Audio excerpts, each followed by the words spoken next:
ሰላም አለይኩም። በባለፈው የቁርቁራ ቅጠል ለሲህር መድኃኒት ነው ብዬ በሰራሁት ቪዲዮ ላይ ብዙ እህቶች፣ ወንድሞች ሀሳብ አስተያየታችሁን ሰጥታችሁኛል። ብዙዎቻችሁ ወዳችሁታል። ስለዚህ እስኪ ዛሬ ሌላ መድኃኒቶች ላሳያችሁ ነው። አጠቃቀማቸውንም መድኃኒቶቹ ደግሞ ምን ምን እንደሆኑ በዝርዝር አሳያችኋለሁ ማለት ነው። ተከታተሉኝ ማለት ነው። እንደምታዩቸው ይህ ዘይት ሐበተል በረካ ወይም ደግሞ የጥቁር አዝሙድ ዘይት የምንለው ነው ማለት ነው። ይሄ ዘይቱን ነው። ይሄም ዘምዘም ውሃ ነው። ይህ ቁስጡል ሂንዲ ይባላል። ይሄንኛው ደግሞ ማር ነው ማለት ነው። እና አጠቃቀሙን አሳያችኋለሁ። ሁሉም መድኃኒቶች ናቸው ማለት ነው። ሁሉም መድኃኒቶች ናቸው። መድኃኒትነታቸው ያኔ በሱና የተረጋገጡ ማለት ነው። በቅድሚያ ይህ ዘምዘም ውሃ ነው። ዘምዘም ውሃውን ኩባያ ላይ በዚህ መልኩ ጨምራለሁኝ። ረሱል ሰለላሁ ዐለይሂ ወሰለም ስለ ዘምዘም ውሃ ምን አሉ? ኢነሃ ጧዓሙ ጡዕሚን ወሽፋኡ ሱቅሚን ብለዋል። ምግብ ለፈለገ ሰው ምግብ ይሆናል የዘምዘም ውሃ። እንደዚሁም ደግሞ ለበሽተኞች ደግሞ በሽታ ላለበት ሰው መድኃኒት ነው ብለዋል ማለት ነው። ስለዚህ ረሱል ሰለላሁ ዐለይሂ ወሰለም መድኃኒትነቱን ነግረውናል ማለት ነው። ዘይቱን ረሱል ሰለላሁ ዐለይሂ ወሰለም ምን ብለዋል? ኩሉ ዘይተ ወደሂኑ ቢሂ ፈኢነሁ ሚን ሸጀረት ሙባረከ ብለዋል። ዘይቱን ብሉት፣ እንደዚሁም ለመቀባትም ይሆናል ተቀቡት፣ እሱ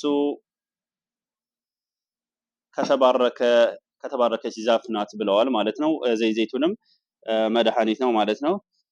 በዚህ መልኩ ዘይቱን ትንላለሁኝ። ይሄ ሐበተ ሰውዳ ዘይት ነው። ይሄ ደግሞ ረሱል ሰለላሁ ዐለይሂ ወሰለም ስለዚህ ምን ብለዋል? ለሁሉም በሽታ መድኃኒት ነው ሞት ሲቀር ብለዋል ማለት ነው። ይሄም መድኃኒት ነው። በግጥሙ አንድ አደርጋለሁ ማለት ነው።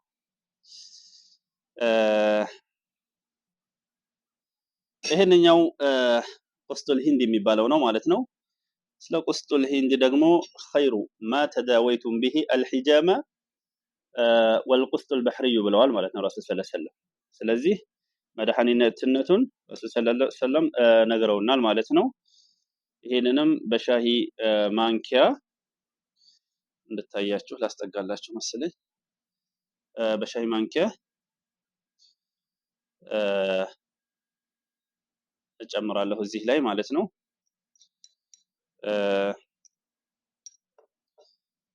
ቀጣዩ ምንድነው? ማር ነው ማለት ነው። ማሩ ንጹህ ማር ይሁን። ስኳር ጋር የተቀላቀለ ሙዝ ጋር የተቀላቀለ ማር እንዳይሆን። ለመድኃኒትነት ስለሆነ የተፈለገው ማር ደግሞ መድኃኒትነቱን በቁርአን ላይ ሽፋ ብሎታል አላህ ማለት ነው። ስለዚህ ማርም መድኃኒት ነው። በዚህ መልኩ ማር ጨምራለሁኝ ማለት ነው። እንደዚህ ካቀላቀልኩ በኋላ እንደዚህ አማስለዋለሁኝ። ከዚያም ትቀሩበታላችሁ ሱረቱል ፋቲሃ 7 ጊዜ ይቀሩበት።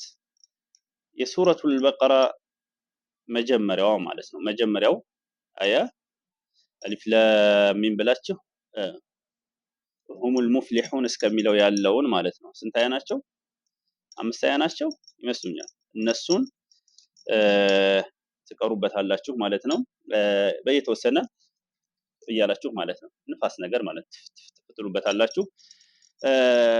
ከዚያ በመቀጠል አላሁ ላ ኢላሃ ኢላ ሁወል ሐዩል ቀዩም አያተል ኩርሲ እሱን ትቀራላችሁ። የሱረቱል በቀራ የመጨረሻው 2 አያዎች እንደዚሁ አንድ ጊዜ ትቀራላችሁ። በመቀጠል ሱረቱል ኢኽላስ፣ ሱረቱል ፈለቅ፣ ሱረቱል ናስ 3 ጊዜ ትቀራላችሁ ማለት ነው። ከዚያም ሌላ ዱዓዎችን መጨመር ትችላላችሁ። ዱዓ በአረበኛ የማታውቁ ከሆነ በአማርኛ ዱዓ ማድረግ ትችላላችሁ።